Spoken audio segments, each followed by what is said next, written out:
This week on the latest episode of The Big Show, the Democratic National Convention closes with Vice President Kamala Harris accepting the party's nomination for the office of the President of the United States. Music has played a huge part in the convention, and we'll talk about its impact. In keeping with the political theme, we'll count down our top 20 political films. Plus, there are several new releases coming to theaters and streaming services, including The Supremes at Earl's All You Can Eat, Greedy People, and Blink Twice. We'll have all that and more on the latest episode of Keeping It Real with FilmGordon. Let's go.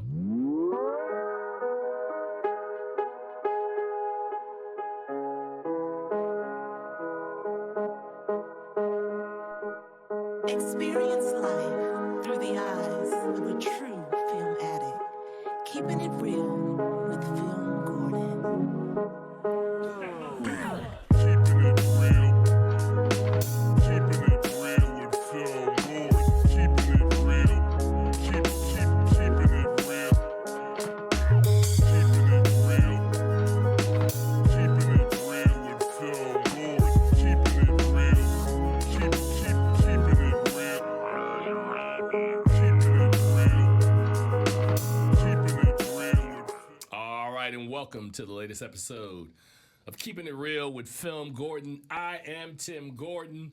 I am joined, as always, by the man with the plan, Captain Unpredictability, the man I call Pastor Chuck, Charles Kirkland Jr.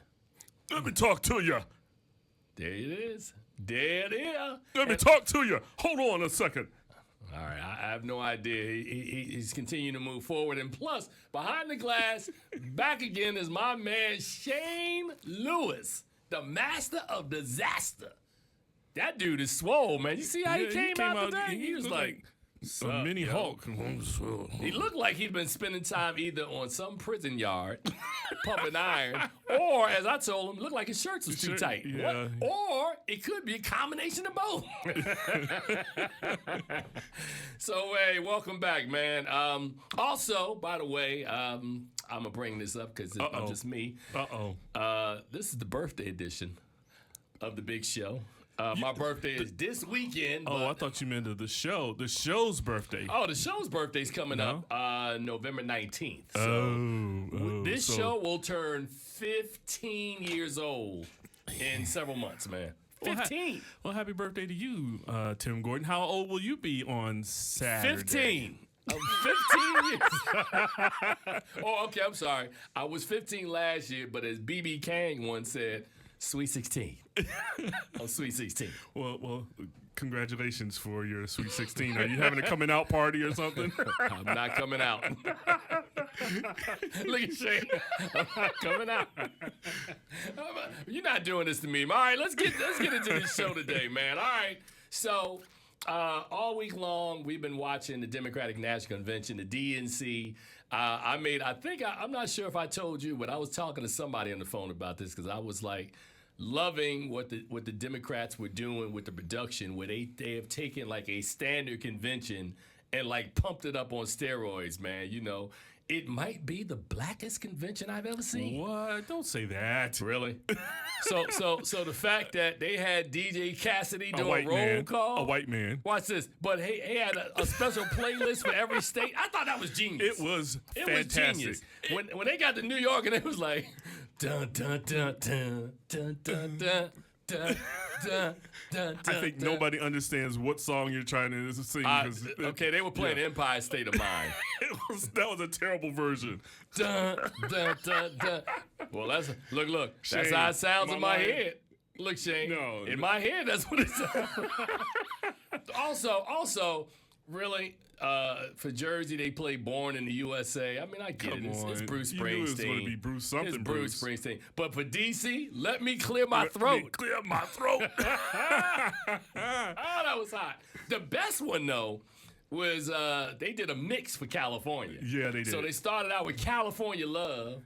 Well, I mean, and then with Pac and then they did like some Snoop Dogg in there for a second, and then they ended with Kendrick's "Not Like Us." Not like us. I said, man, California boy. Well, I mean, you see that they did that for Minnesota and Canada because California, because those were the states of the contenders. No, it's the states of the nominees. So they played Kiss, right, for Minnesota, right? Yeah, well, the second time they played Kiss, and then they played another Prince song. The first time through they played Kiss, right, and then the second time they played something else. I forget what it was. So that was hot, man. That was really, really hot. So, all right, so the music worked. I think Stevie Wonder has performed. They said Common was supposed to perform. I don't know if I ever saw Common. Did he perform? I missed it. I don't know if he did. I know Pink is closing. She's going to perform before. Boo. What's wrong with Pink? Well, because everybody was thinking it was going to be Beyonce. I did too. And so what happened? So I don't know what happened, but Beyonce, Pink, Beyonce. Well, see, the difference is, man, and I'm just going to keep it 100, man. I mean, you don't really want Beyonce for just one song. She could have came out there and sung Freedom, man, but you want a concert with Beyonce. Like Beyonce probably was like, can I do about 3 songs before Kamala comes on? They was like, nope, you can only do one. She's like, all right, send Pink. She could have been. It could have been her Whitney Houston moment, where Whitney did the national anthem. This could have been her time to do one song and just hit it and quit it. I mean, technically, she should have came out there and hit Freedom. Sure should have. Or what may happen, and they may not tell us, they might start the beat, and then Beyonce come out there, and everybody lose their mind. Oh my God! Because you know how social media is. So let's talk about some of the highlights this week, man. John Legend was there this week. Lil Jon came through for Georgia, which I thought was interesting. How about my boy Wendell Pierce coming out for Louisiana? How did you get to Wendell Pierce, man? Are we talking about music? I'm thinking about sing? Stars. I'm thinking about Stars. Okay. I mean, and he talked about the musical legacy of if you're talking about Louisiana. Stars, Don Cheadle was there. Spike Lee was there. Anthony Hamilton, I saw. Yeah. Who else was there? I know we're forgetting some people, but yeah. I mean there's been a bunch of people. You know, the funny thing is... Hold on a second. It got real dark. Is a storm coming? Yeah. It just got dark. Focus. I'm sorry. I was like, why did the room just get dark? He's like, squirrel. Right, pretty much. So let's talk a little bit, and I know we're doing an entertainment show, so I'm not going to hit the political stuff. As we get ready to talk about political movies, but okay. We're going to talk about those are movies. That's a different story. Outside, because everybody will have the same answer. Outside of Michelle Obama's just brutal takedown of 45. We won't say the name in here. 45. Okay. What other speaker have you enjoyed? Who else moved you? Here's something interesting, and this may be sad, but we were listening to a speech, and my wife was listening to. We were not watching the screen; we were hearing it, and she goes, "Is that Chris Rock?" I was like, "No, that's Oprah Winfrey." Your wife thought Oprah Winfrey sounded like Chris Rock. Oprah's voice was a little hoarse, I'll give her that, but wow. She literally thought, she's like, why is Chris Rock at the DNC? I'm like, that's not Chris Rock. Wow. But she had a good speech. She did have a good speech. I thought one of the more entertaining speeches to me was Minority Leader Hakeem Jeffries out of Brooklyn. Yeah. Who said, and I'm paraphrasing, that's why we broke up with you, bruh. You can spin the block as much as you want to, man. And when he said that, if I'd have had some liquid in my mouth, I'd have spit it out, man. Because I was like, that is so hood. Like that's so New York. You can spin the block, man, if you want to. I know people in Minnesota were like, what does that mean? Keep looking up at the window. No, that means you on a car, you driving around like you doing the Olympics. Going to Hayes Point and spinning the block. You spinning. So I thought that was funny, man. Another good speech. I mean, it was so funny that President Obama talked about how hard it was following his wife. He wasn't really lying. It really was hard. I mean, it was tough. I mean, I thought his speech was okay. But she crushed it. She crushed Bruh. it. Yeah. Bruh. Yeah, so again, Somebody man. said, if Michelle ever decided that she liked politics, Well, yeah, I told you that was one of the things I saw on social media. It said, boy, the other side is so happy that she hates politics, because if she didn't hate politics, she's pretty good at it. she She's pretty good. work a room. So yeah, man. But we've got 70, I think under 75 days, man, to the election. So no matter who you're gonna vote for, we're not here to tell you to either go blue or red, conservative or liberal. But we are here to tell you to vote. Yes. So I know that's not our entertainment position, but yes, vote. Register and vote. And vote. Register and vote. Or as our former First Lady said, do something. Do something. Do something. Get out there and do something. All right, man. So that'll work, man. All right, so Charles, any last words on the DNC this week before we move on to our top 20 political films? Nah, we'll leave it as it is. I think we did a good job.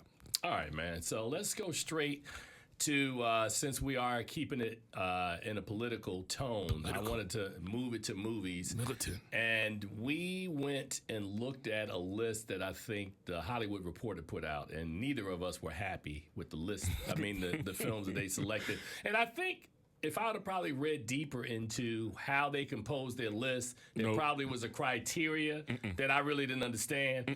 But I changed. At least they didn't explain it in the. They didn't explain it. No. So I was wrong. So I didn't. It wasn't like I missed it. You didn't miss anything. All No. right. So I said, okay, fine. So I looked at it, and let me give you my criteria, Charles. Okay. My criteria was keeping it either in films. Well, for the most part, I would say 19 out of these 20 are films that are directly about politics. On my list, there's one movie, obviously, that's not really about politics, but it's a political film nevertheless. Okay. All right, so I'm going to give you my films, and I don't think these are in any particular order, right? But I'll start from the bottom, okay? So the first film on my list is a movie called The Post. Post, of course, was a story about the Washington Post. Mm-hmm. And I'm trying to remember what story were they covering. It wasn't Watergate. Or was it the papers? What would they call it? Was it the Pentagon Papers? Pentagon Papers. Yes. Okay. All right. So that was that movie. Then there's The Candidate with Robert Redford, which I think is a good movie. I think he's running for office in that film. And, of course, Oliver Stone's JFK made my list. Nice. And then I want to say, did Oliver Stone do Nixon too? You know what? I think he did. Yeah. So Nixon with Sir Anthony Hopkins is Richard Nixon. Okay. And then keeping it at 16, and I don't know who did this one. I know Stone didn't do W. Or did he? No. Did he do W? I'll look it up. Go ahead. Keep going. All right. Ava DuVernay did the next film on my list, which of course is Selma. And Selma is not a film about the White House per se, but it's a film about Dr. King trying to achieve the Civil Rights Act. So it's political. It's not necessarily about the White House, right? Right. The next film, of course, Michael Douglas in The American President, which is a film that I can watch over and over. I really like that movie a lot. And then Steven Spielberg's Lincoln made my list. His biopic with Daniel Day-Lewis as Abe Lincoln. Really good film. Next on my list is Tom Hanks in a film called Bridge of Spies. The film about the relationship between the United States and the Soviet Union, and and Bridge, because at the end there's a climate. Oh, never mind. I don't want to spoil it. Oliver Stone did do W. Did he really? Yeah. So Stone did JFK, Nixon, and W. All three. When is he doing Obama? That's what I'm waiting on. I mean, you done done everybody else. You can't do Obama, or he needs to do Obama and then do Trump.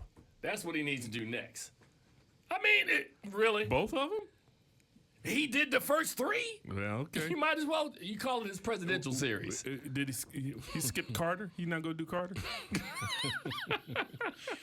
God bless Jimmy Carter, man. Jimmy Carter, and I'm not even talking about Jimmy Carter now. I'm talking about Jimmy Carter politically. Jimmy Carter is a great president, man. He did some great stuff, man. But sometimes life is about timing. and the time that he was president, when we had the gas situation, the gas shortage in this country, the hostages were taken, and President Reagan came in and got credit for all of that stuff. Hey, man, life is about timing. But guess what? Habitat for Humanity. Yeah. Jimmy Carter did a lot. The Jimmy Carter Center did a lot of stuff. Oh, man. yeah. So just because you didn't crush it in office, he still had an impact out of office. He's still crushed. Right? Yep. But yes, so you teasing about where's Carter. That's a good point. Back to my list. Primary Colors. John Travolta. This was a Bill Clinton movie. Sure was. During that time period. And then I skipped over 13 Days, which was a story of the 13 tense days during the Cuban Missile Crisis. Right. All right. Enemy of the State. Okay. Which is interesting because it's a political movie. Mm-hmm. Kind of. So it's kind of an outlier on the list, but okay. To me, I would have picked Do the Right Thing over Enemy of the State. Well, Do the Right Thing is political. It's very political. Watch this. But as you can tell from the movies I picked, It's something about the government. Movies about government Gotcha. and political, except for this one that's coming up later on. Well, actually, that's not true, but I'll get there. The Report. Remember that? With Marriage Story. What's his name? Adam Driver. Adam Driver. Yeah. Yeah. That was. I don't know if that was. Okay, you're not feeling that one. No, not at all. I am not. Adam Driver and I don't get along. I got you. What about Warren Beatty as Senator Bulworth? Shane, did you ever see Bulworth? I love that pick. Bruh. Bulworth is about a senator who is sort of at his last leg, and he hires an assassin to kill him in the middle of a campaign. But then he shows up at a black church. He says some crazy stuff, but instead of people being repelled by him, they fall in love with him because now he's a straight shooter. And then it goes so deep, which now I don't know if it would work because y'all would call it cultural appropriation. Right. That he goes in the hood and I'm not making this up. Charles, am I making this up? Absolutely right. He meets with, quote unquote, a drug dealer played by Don Cheadle. And Don Cheadle is giving him all this game, right? So what he does, Shane, I'm not making this up. What he does is that he gets rid of his suits. He puts on some gear like he's a b-boy, and he goes on an interview and says everything that Don Cheadle told him exactly, almost like Cheadle said it, like hood, like. Never mind. I can't even do it because the mannerisms and everything. Right. I mean, gold chain around his neck. The government doing it, and he's doing it as he's rhyming. It's kind of like a rap. Crazy. It's crazy the way he does it, but it works. I mean, again, it would be interesting to re-examine Bulworth in society now, because Bulworth came out of like 90. Was it 98? Something like that. Yeah. Yeah. So I mean, like now, Shane's generation might watch it and be like, "Oh, this is offensive." Man, I'm canceling Warren Beatty. Matter of fact, Shane, and I know I'm trying to stay on topic. If you're canceling Warren Beatty for Bulworth, you got to definitely cancel Robert Downey Jr. for Tropic Thunder. Because I remember, quick story. Even when I remember going to the cancel screening of Tropic Thunder. True story, Charles. And I was sitting there, and I was sitting with all of our critics, and most of them are white. And the first time Robert got on screen and did this line, everybody at the line looked at me, right? Because it was like, is Tim gonna laugh? And then I was like, ha ha! And it was like, ha ha! Man. So yes. But back to our list, man. But anyway, Warren Beatty pulls up on Halle Berry in this movie. Oh, yeah. It's incredible. It's incredible. Yeah. Shane, Bulworth. You should watch that this weekend if you have some time. The Manchurian Candidate. Not the Denzel Washington remake, but the original from 1962. Frank Sinatra, Angela Lansbury. Really good movie. Just watched that recently, too. Next on my list is The Contender. Remember that? Don't remember The Contender. No. We'll circle back. Okay. The Election. Okay, Election. With Reese Witherspoon. Yeah. That's a good one. Yeah, that's good. Very good. The only film that's on this list is this next one, which is an outliner. Malcolm X. Now, Malcolm X is not necessarily, it's political, and there is the government is spying on, so involved the in government is involved in it, but it's just a great movie, man. It's a great movie. It's Denzel Washington's best performance to me. I don't care what anybody says. You can argue with me. We can fight. He's never been better in anything than he was in Malcolm X. Never. I don't disagree. And two more left on the list. Of course, Dr. Strangelove, or How I Learned to Stop Worrying About the Bomb. Peter Sellers playing multiple roles in this film. Really good. George C. Scott. If you haven't seen it, again, I know Shane hasn't. I always looking at Shane because Shane represents like the average audience. He hasn't seen it. I just remember him riding that bomb. Right. And the last film on my list, which literally should have won Best Picture the year it came out, is All the President's Men. All the President's Men, Shane, still remains a classic, a story about the Washington Post investigating Richard Nixon. And it came out literally like the year or two after Watergate essentially happened. So it was really, really fresh. 1976. Really, really fresh. And it lost that year Best Picture. The other movie that should have won, if this one didn't win, was Network. But the one that won was Rocky. And I swear to you, if you can go back and do Oscar voting again, what were y'all thinking, man? I mean, it was a popular movie, man, but clearly these two, I mean, and Rocky is still a classic movie. It's a classic. Is it a better movie than All the President's Men on Network? I haven't seen All the President's Men 2. 2? What are you talking about? I mean, you know, Rocky had sequels because it was so good. All the President's Men just had the one shot. It was done. There was no reason to make Network 2 because Peter Finch died 9 months. You couldn't make Network 2. Matter of fact, Network was such a good movie, and of course Shane hasn't seen it, right? So I'm not even going to ask. He's the only person. Well, no, there's 2 now. Yes, 2. So Peter Finch, Shane, have you ever heard the famous speech where the guy opens up the window and says, "I'm mad as hell, and I'm not going to take it anymore," and he screams? That's Network. That's Peter Finch. Peter Finch died posthumously. I mean, he won the Oscar posthumously because he died Yeah, him and Faye, like Faye Dunaway. months. So it was Faye Dunaway, Peter Finch, and God, I can't remember the guy's name. I'm looking right at his face. The guy that played her boss in this film, veteran actor. I can't remember his name, but yeah. But Network is a really good movie, man. So what do you think? Do you have some films, man? Anything I left off? A couple things, maybe. Go ahead. I'm listening. I'm really disappointed to hear that Mr. Smith Goes to Washington. Oh, man. How did I do that? Wow. Mr. Smith Goes to Washington. We've told the story on this show before about 1939, right? 1939, Shane, is what they call the golden year of Hollywood. There were like 10 movies that came out in 1939 that were like game changers. So you had Mrs. Smith Goes to Washington, Stagecoach, John Ford, like the introduction to John Wayne. Right. The Wizard of Oz, Wuthering Heights.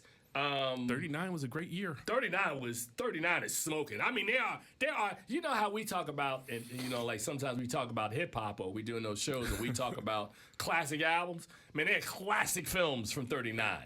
Classic films from 39. Lots and lots. Lots of classic films. So I'm trying to think off the top of my head. I just named like 4 or maybe 5, but there's a lot of good films in 1939. But that's a good one. And that's based on a true story.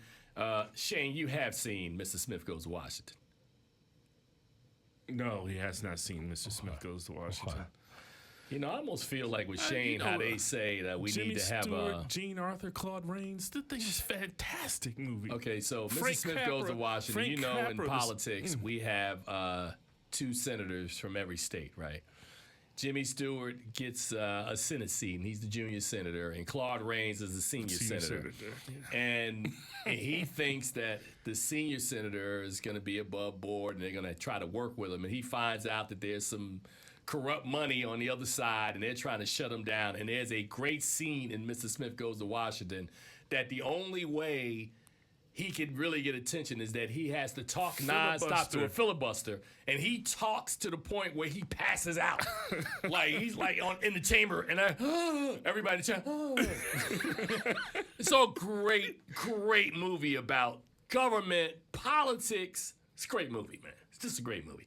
What else do you have on your list? I'm also surprised that the China Syndrome didn't make your list. Political.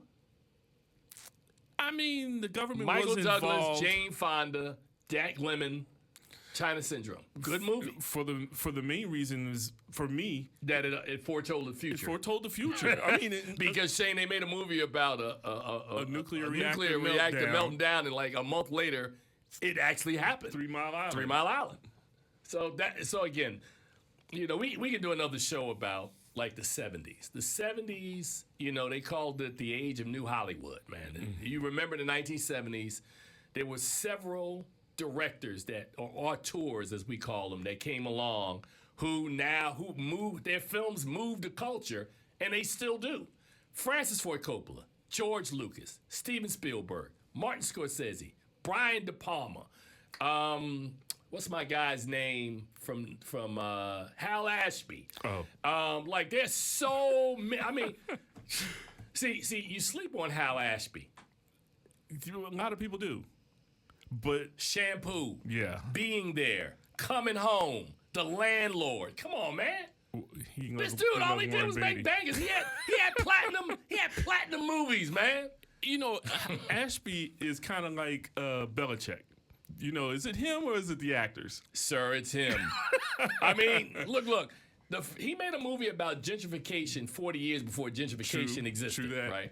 He made a movie called Being There. Now, again, I'm not even going to ask Shane because Shane hasn't seen Being There. Hasn't seen that. Being There, Shane, is a movie about a man who literally had the equivalent of like a second grade education, who was so plain spoken, he falls into it with a political crowd, and they think he's an absolute genius. He talks to the president. The president goes, "Well, I'm paraphrasing. He goes, "Well, I'm making a speech," and he goes, because he was a gardener. His name was Chauncey. So they called him Chauncey Gardner because he gave his name out and they thought that was his name. He was like, "No, I'm Chauncey Gardner." They was like, "Oh, Chauncey Gardner." So he goes, "You should plant in the spring and harvest in the fall." And the president goes, "Man, that's genius. I'm going to use that." So now there are two ways to look at Being There, right?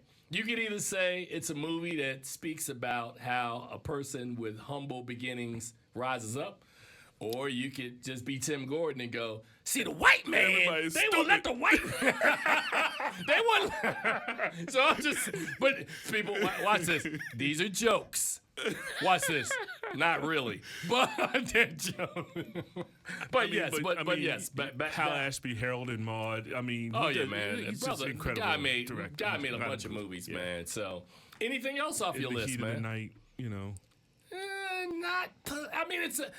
I see what you did. You had a list of films that were political, but not politics political. Right. They're political. Like, Right. When you talk about Do the Right Thing, in the heat of the night, man, Sidney Poitier is Virgil Tibbs going down from Philadelphia, coming to Mississippi but to he's solve dealing a with the crime government. and deal with because racism. the police. Did you have Soldier Story on your list? And since you did it that way?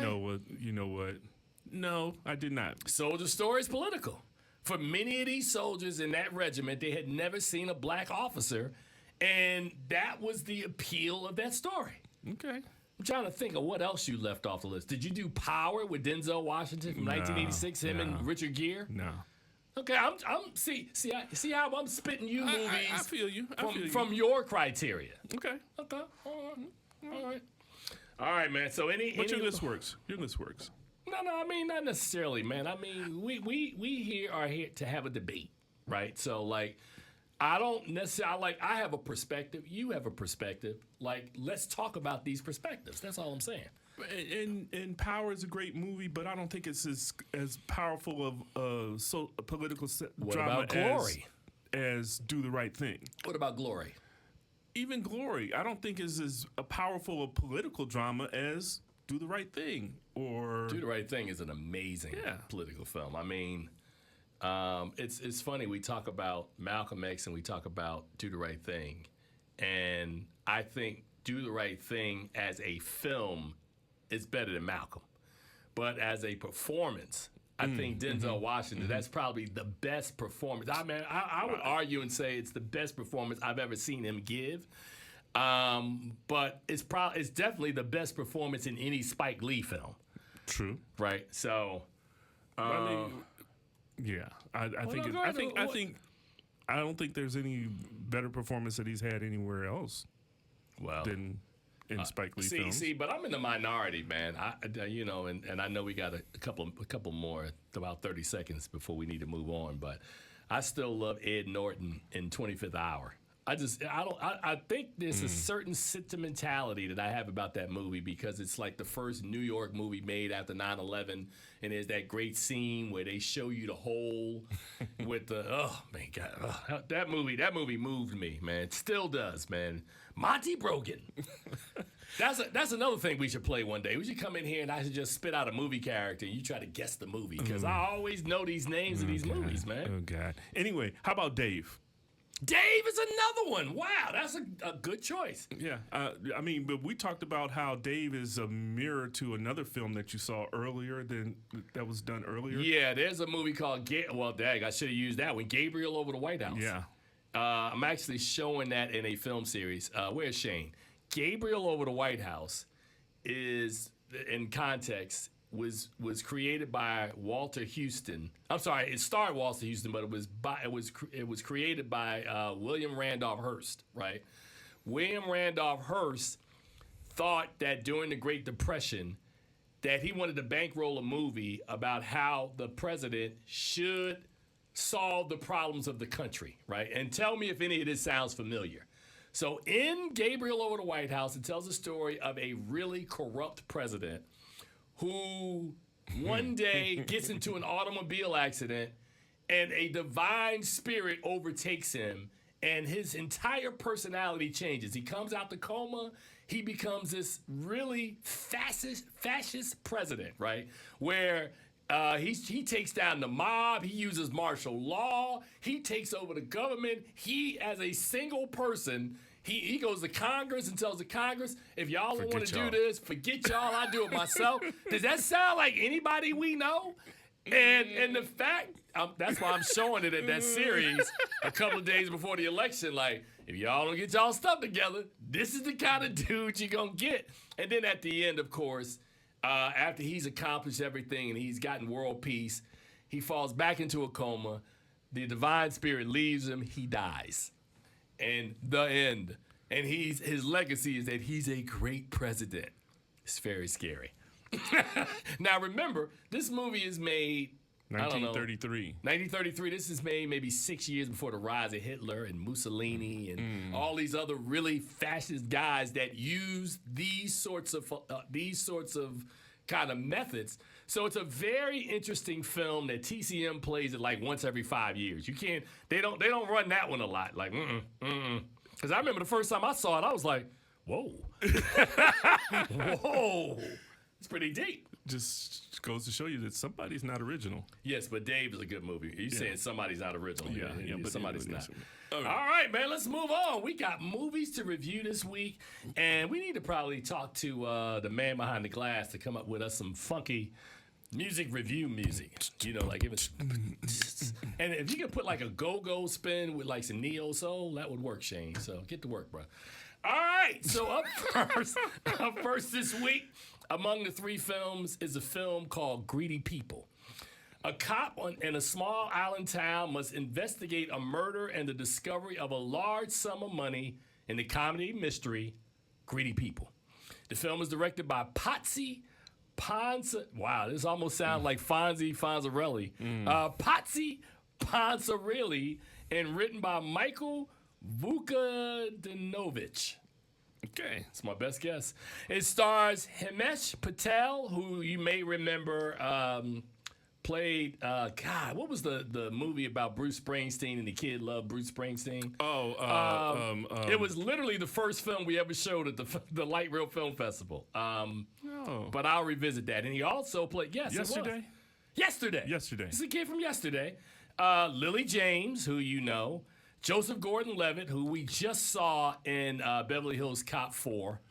Simon Rex from a movie that we both hated in Middleburg. No. I hated it. You hated it. You liked it. I thought it was a good film. Yeah, Simon Rex. Tim Blake Nelson. It just crash landed. That's all. Yeah, okay.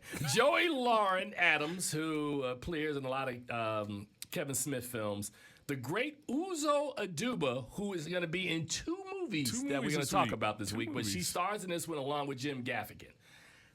So I will go because I don't think, Charles, you had a chance to see this one. Man, no, I didn't get to see this All right, so Greedy People tells the story pretty much of a guy who's on the first day of his job. The guy goes by the name of Officer Will Shelley. Now, the beginning, before I even get started, what kind of like gives the film, because this film all takes place in the course of like maybe a week.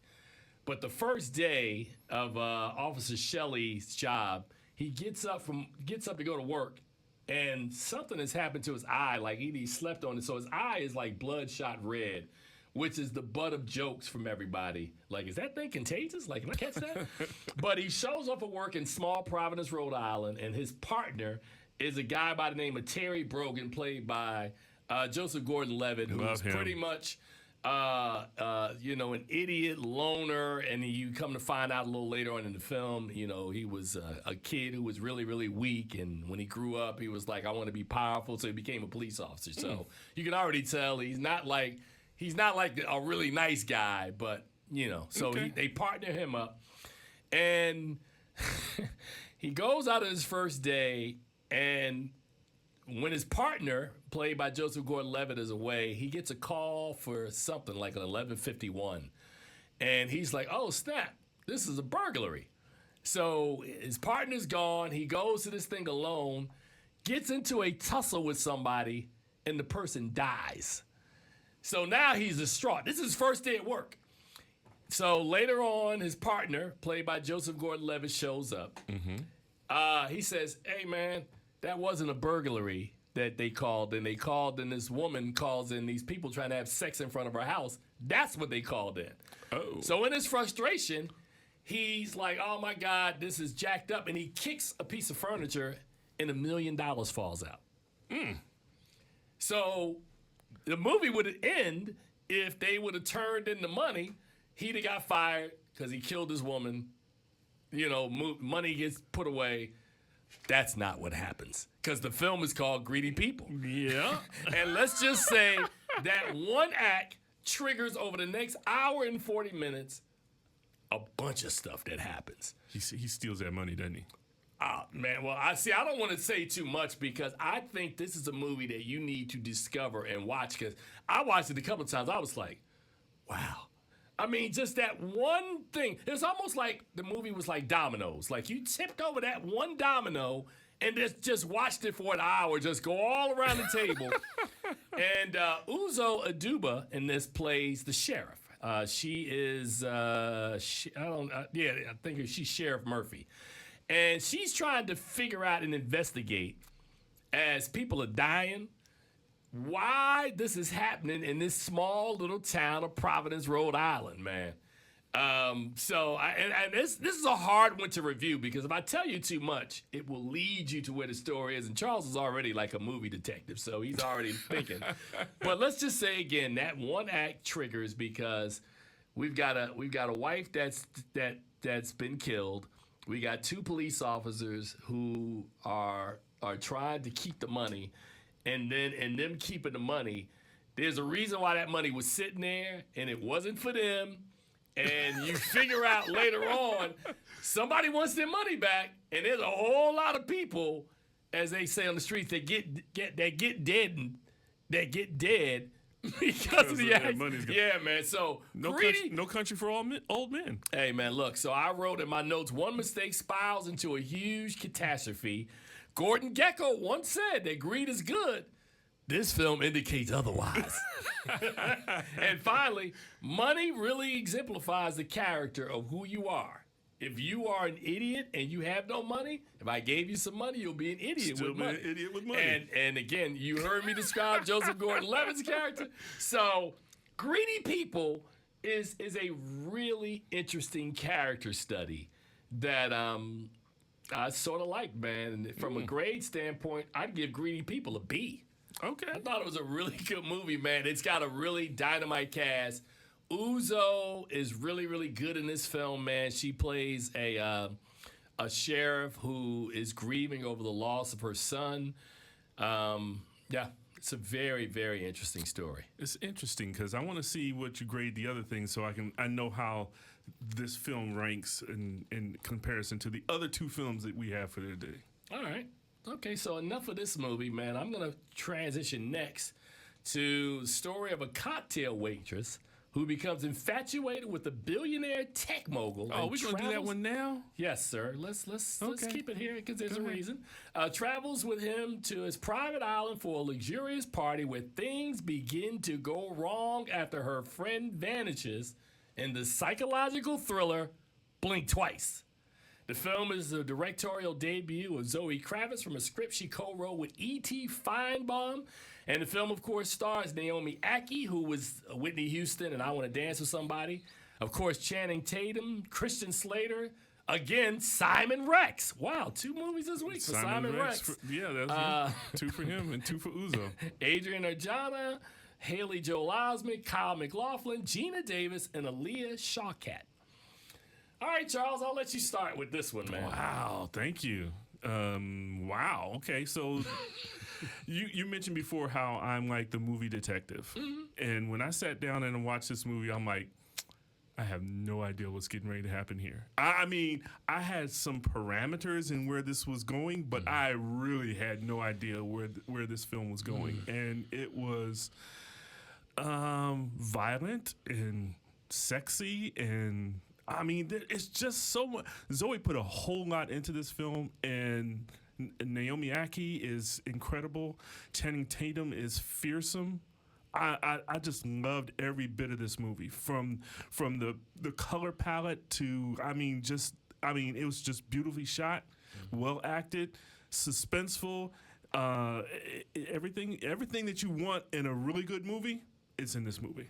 So let me set this up for the audience, man. When we first meet Frida, who's Naomi Ackie plays, she is sort of just kind of existing, living her life. She's a waitress. She's a cocktail waitress, no ambitions. And she's going through social media and she sees a picture of Slater King. Slater King is a billionaire tech mogul, right? And she just can't stop thinking about Slater King.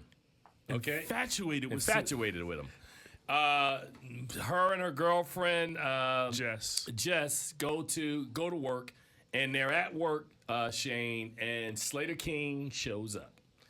And in the middle of her shift, she sees him and she walks directly over to him, breaks her heel, falls down, and of course, when she looks up, Slater King is there, right? He's lifting her up.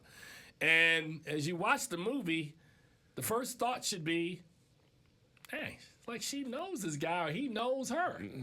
Watch this. He picks her up. He invites her and Jess, the girlfriend, over, and they drink and they hang out all night. I think you read too much into that. I really thought that this was like the fairy tale where the regular woman meets the billionaire. But you're exactly where I am. I'm not. But thank you for that, because that helps. So it's fairy tale, right? They hang out. At the end, he leaves. She's disappointed that Slater King didn't ask for a number, and all of a sudden he comes back. You want to come to my island? You want to come to my island? Why, sure. Shane, they go to the island, and I mean, thinking about it in hindsight, there's so many clues that we gloss over because you're just watching the movie, the way Zoe constructs the story, right? Yeah. She shows up at the island. They put them in these beautiful bungalows. They go in the closet. All their clothes are their size. It's kind of peculiar. Yeah. Nothing thing. And let's just say, because we're going to cut it off about right here, that, everything at the island is perfect. Until it's not. Are you having a great time? Look. Until it's not. There's a what is it? Perfumes that are waiting there for them. They're putting the perfumes on, and they notice over time that, I don't know how much time has gone by. Don't feel right. Right. I see flashbacks in my head. I don't understand what's happening, but I feel great. Zoe Kravitz has crafted a story of female empowerment. God, dog, this movie. Look. Of female empowerment that when you get to the third act and you discover what's going on, blink twice, which initially was called P Island. So if you know what P Valley is, the working title of this film was P Island, but the P was kind of like enunciated out. Yeah. So they had to change the title. This movie is really good. This movie is I walked out of there and couldn't stop thinking about this movie for a couple of days. I was like, whoa, Zoe Kravitz. It's one of those movies I came out of and I was like, I need to call somebody. Yeah. This thing is good. Blink Twice, which I think is a horrible title. But I mean, it's what the guy says to the psychologist. If you have any trouble, blink twice. If you're in trouble, blink twice. well, there was a lot of blinking twice in there. You heard me last week talking about The Deliverance, which you finally saw. Shane, Charles finally saw The Deliverance. You weren't here last week and I was talking about this movie. Yeah. So needless to say, man, Blink Twice, I give this movie a B+. I really like. Oh yeah. I would give this no, because I reserve A's for like the super stuff, man. I'm going through a rating challenge right now because I'm trying to rate all these movies on Letterboxd, and you gotta have a parameter of what's an A and what's a B. Because everything can't be an A. True that. I'm just being. I'm not saying. But I'm like, what's keeping you from giving this even an A-, which I gave it. I gave it a B+, man. Because I gave it a B+, man. I really like this movie, man. yeah, it's a fantastic movie, and for Zoe's first directorial effort, I think she knocks it out the park. I think all the acting is great. Haley Joel Osment, I mean, wow, he's come a long way.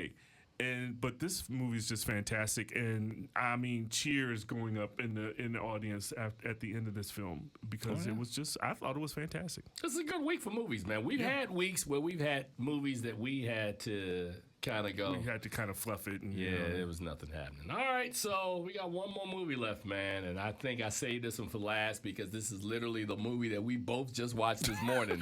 We literally both got this movie this morning before the show. The second Uzo Aduba film of the week. And this film is a story of three best friends who call themselves the Supremes and have experienced life together through good and bad and now are finding their friendship tested in the drama The Supremes at Earl's All You Can Eat.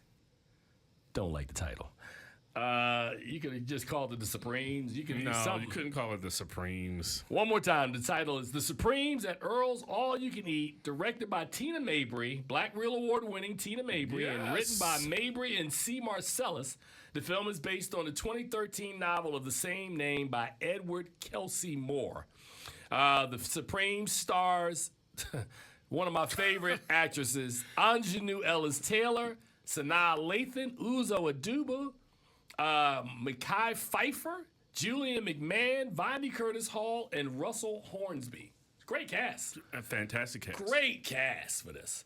So let me lead off with this one. So, narrated and through the point of view of Odetta Henry, played by Anjanou Ellis-Taylor. Of course. We get a story which I think starts, am I correct? Is it 1968 that a lot of this starts? You know what? I don't know. I'm saying I saw it say 1968. I think it said. Yeah. I don't know what it said because I missed that. I didn't watch the very beginning. Story starts, I would say, in the late 60s. I think it was 68.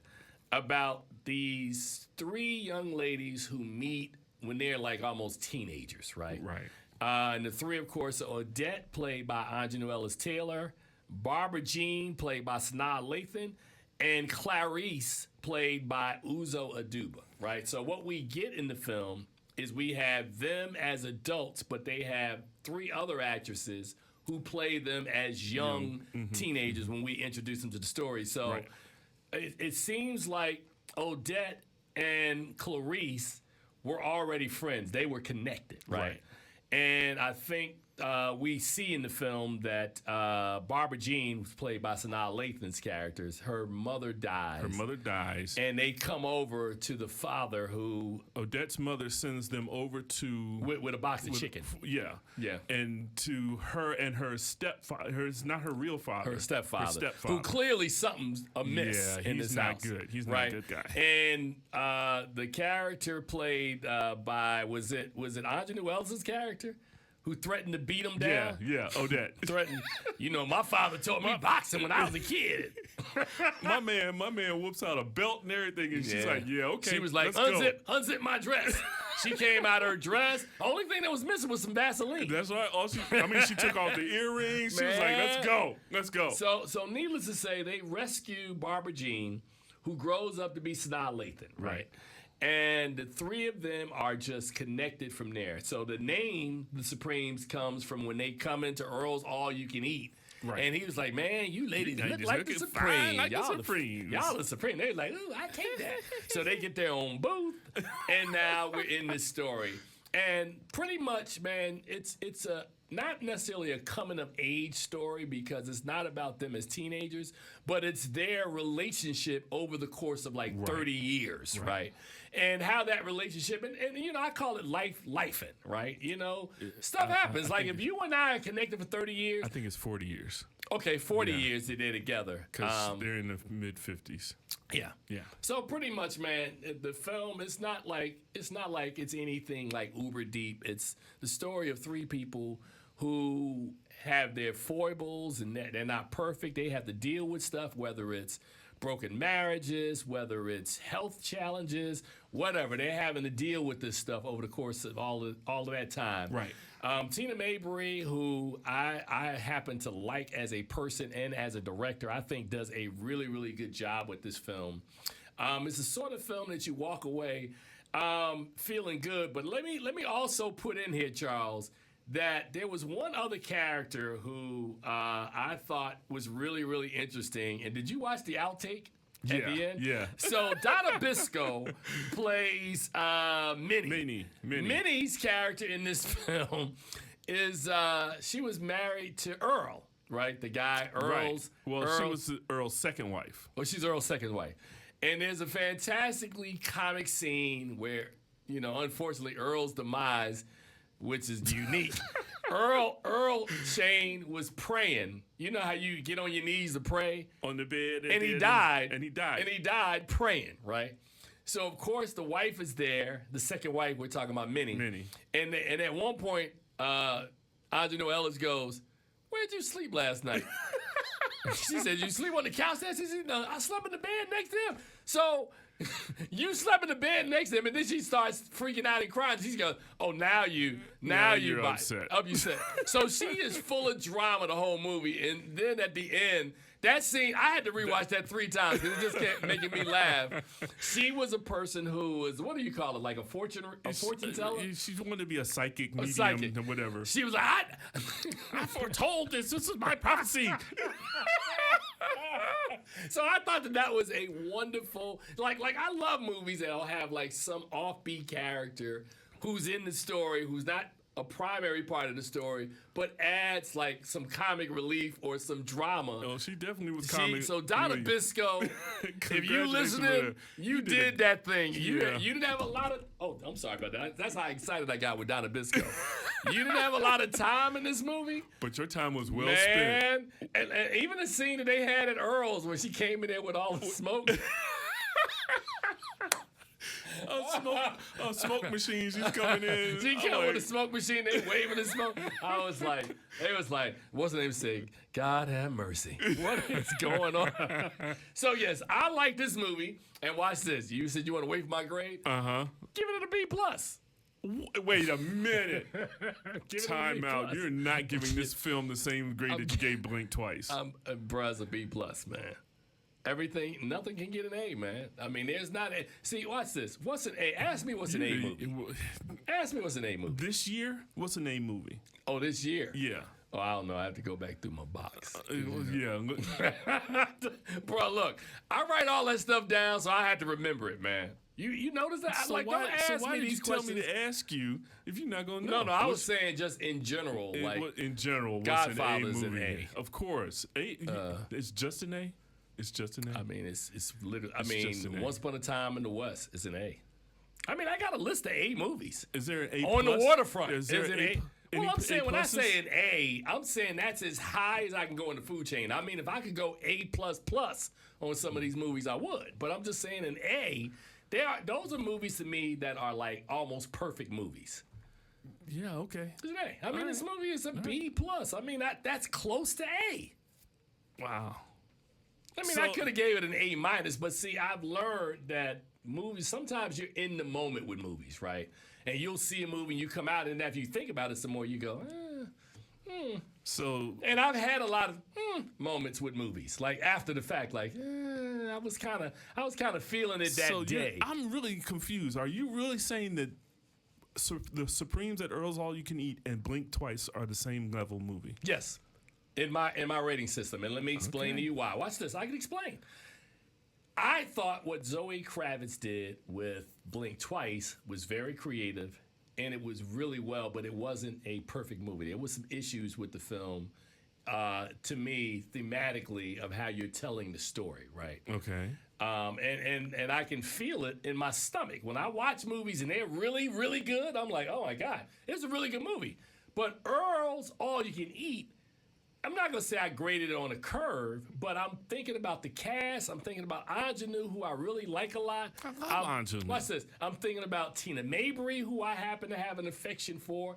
I like the movie. It was cute. The Donna Biscoe part that we were just talking about, true. I thought added another level of seasoning to the story. Even though it's not a lot of it, but it's just enough where you go, oh my God, that's pretty good. So if you were to watch either one of those movies a second time, which would you watch first? Probably Blink Twice. Okay. All right. Yeah, Blink Twice technically is a much stronger film. Think about the Supremes at Earl's All You Can Eat is going to be on Hulu this weekend. Blink Twice is going to be in theaters this Now weekend. let's talk about that for a second, because I'm really a lot of Tina's stuff is on television. When's she going to have a theatrical release? Because I think that this film would have done well in the theaters. Well, I mean, we talk about Ingenue Ellis, right? So Ingenue Ellis, over the course of just this last year, she did Origin, which did play at theaters, but for whatever reason, Did it really? didn't get right. That's what I'm saying. Didn't get the full-throated release that it should have got. What else did she play? Oh, she did Exhibiting Forgiveness, Right. Which is gonna still haven't which is seen gonna have that a one. release in October, but it's not. It's gonna be a limited release. She's got the Lee Daniels film, The Deliverance, which is going straight to Netflix. Straight to she Netflix. does this movie, which is going straight to Hulu. So, what is the universe telling you about Ingenue Ellis? I don't know. The universe is telling you that Ingenue Ellis's films either get limited releases or they go to straight to the streaming platforms. King Richard. A huge film, but Will Smith stars in that film. So Will Smith's movie's not going to play on, well, I mean, unless he works at a deal with Netflix where they're going to throw a lot of money behind it, or you're not going to see Will Smith making a straight to Hulu movie. The Color And this Purple. is after him slapping Chris Rock. He's still not making movies that are going, he's Will Smith. You understand what I'm saying? Yeah. I mean, good question. The Color Purple. It had a Okay. muted release. It jumped out there, and then it just sort of stopped at 50 million. I'm just saying we need to start showing some love for both Tina and Ingenue. Oh man, Ingenue Ellis is great, man. My interview with her is up on the site right now, man. You heard me tell her she is underrated, and every time she's in a film, she's knocks really, it out really the good. park. I had We the same talked about her conversation for with 2 her. weeks in a row. I had the same conversation with her when I was in Sundance last year after Exhibiting Forgiveness. I'm like, people are sleeping on you, and I think you're doing a fantastic job. Which reminds me, you're gonna have interviews coming up pretty soon with other cast members from The Deliverance, right? I did have an opportunity to sit down with Caleb McLaughlin from The Deliverance. Demi Singleton did not show up, so I'm sorry. it's just him. It was still a good interview. We talked a lot about his performance and working with those people that coterie of great talent that he Right. had. I mean, he's surrounded with Glenn Close and Ingenue and Andra Day and Monique. Right. You know, the interesting thing is that Monique is the only one out of the four people who has an Oscar. That's interesting. Look, that is interesting. Okay. But that reminds me that, for people now who are listening, because we're about to wrap it up, you can still check out The Deliverance in theaters because it was released limited, which is why we reviewed it last week. But Right. it will be on Netflix next week. Next week. So there you go. There you go. There you go. All righty. So on behalf of Charles Kirkland Jr., the man smelling like Bob Marley in studio, and myself, I don't know how Tim that comes Gordon, across. who is going to celebrate his birthday this weekend, I will take all cash apps. Give me all the love you got. We tell you every week, please see something good. At the movies, we've given you 3 options, which I gave a bunch of B's out, much to Charles's chagrin. We'll see you guys on the other side. You guys take care, man, and we'll talk to you next week. Peace.